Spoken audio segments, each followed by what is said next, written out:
Hello, listeners. This is the continuing video of Mahabharat audio series. This video will be regarding chapter number 72 about the ninth day of the battle. On the morning of the ninth day, before the battle began, Duryodhan was closest with the Grand Desire.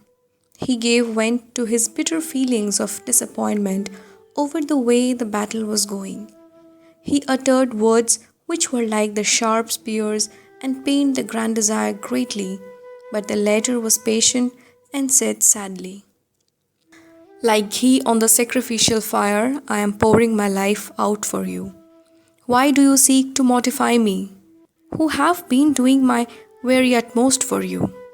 You speak like a man of an understanding, not knowing what is right and what is wrong. They say that when a man is nearing his death, the tree appears to him to be made of gold. You see things now not as they are. Your vision is clouded. You are now reaping the harvest of the hatred you deliberately sowed. The best course for you is to go on fighting as well as you can. This is also the plain path of duty. It is not possible for me to fight Shikhanden, for I can never raise my hand against a woman. Nor can I with my hands kill the Pandavas, for my mind revolts against it. I will do everything bearing these two and fight all the warriors opposed to you. Nothing is gained by losing heart. Fight as a Kshatriya should, and honor will be yours whatever the events." Saying thus to Duryodhan and cheering him up with wise and affectionate words, Bhishma proceeded to issue instructions for arraying the forces for the day's battle. Duryodhan was heartened. He sent for Dushashan and said to him, "Brother, put forth all our strength in today's battle. I am convinced the Grand Desire is fighting on our side with his whole heart. It is only against Shikhanden, he says, he cannot use his weapons.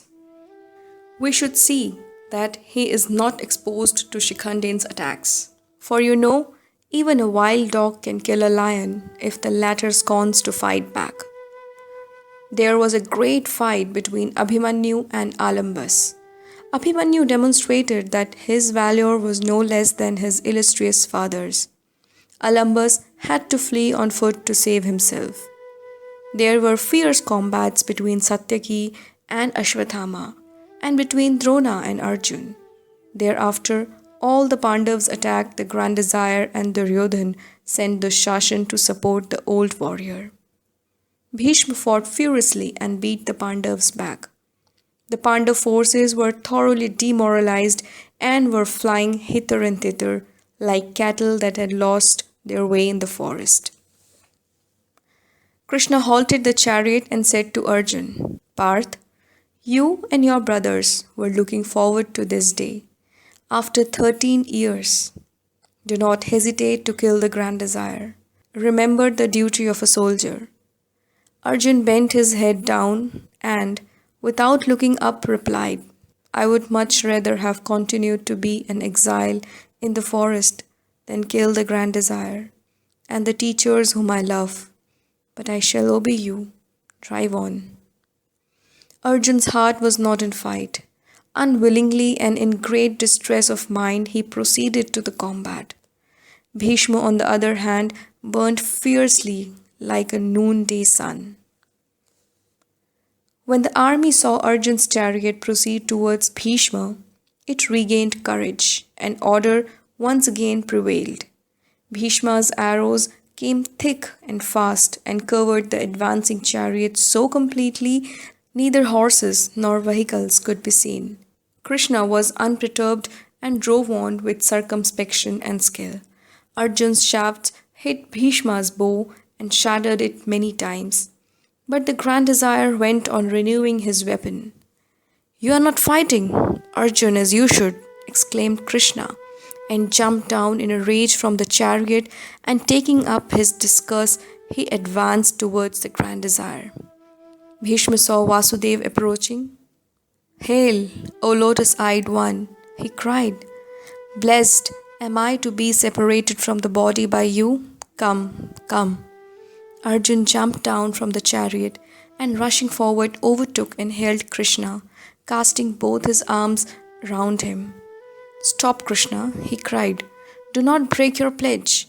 You have promised not to use weapons in this battle. This is my work. I shall not fail. I shall send my arrows and kill the beloved Grand Desire myself. Pray, mount the car and take the reins. Arjun took Krishna back and the battle was resumed. The Pandav forces had been handled roughly, but now the sun was down in the west and the fighting ended for the day. Chapter 72 finishes here. Keep listening Mahabharat audio series in the next videos.